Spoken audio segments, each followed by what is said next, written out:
So we have one remaining section in Unit 1. And this section is kind of a quick little introduction to this topic right now. That's motion in two dimensions, circular motion. So we're going to take a look at, we just did motion in two dimensions, projectile motion. This is circular motion. So it's still going in the X and Y dimension at the same time, but now in a circular pattern instead of a projectile pattern. So we're going to actually come back to this again in the next unit. So we're going to just cover it a little bit right now, and we'll take a look back at this in Unit 2 at the end of Unit 2 with Chapter 6. So anytime that we have an object that's going around in a circle, so here I have an object that's going around counter or anti-clockwise, it's going in two directions. It's going in the X direction and the Y direction.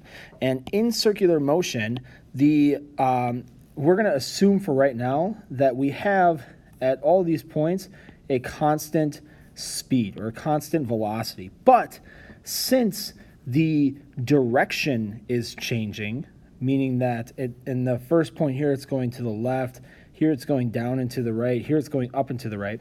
Since velocity is magnitude, has speed, and it has direction, since the direction is changing, technically the velocity is changing as well.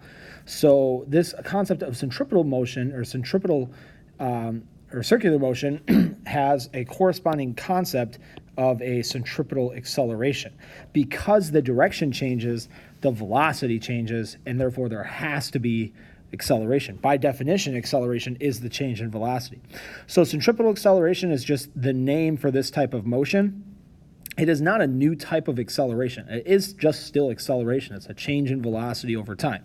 But we're going to relook at this concept a little bit more in the next chapter. So the only thing that we really need to worry about right now is that we have a different formula for this type of acceleration. And like I said, not going to be on this test. It's going to be in-depth. That's actually Unit 2 that it'll be in.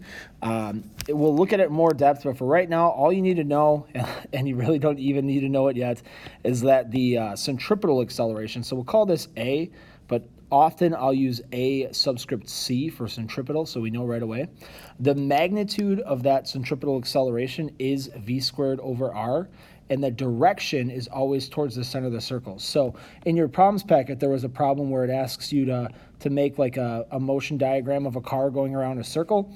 Well, the velocity gets you from point to point. Actually, this is more the displacement, and the velocity is kind of which gets you to the displacement. But in any case, the acceleration then is going to be in towards the center of the circle. So the centripetal acceleration is in towards the center of the circle. So that's all you need to know for now. That is it for Unit 1. It's been a long haul, but we are all the way through the first out of 7 units for this year. So we'll catch you next time.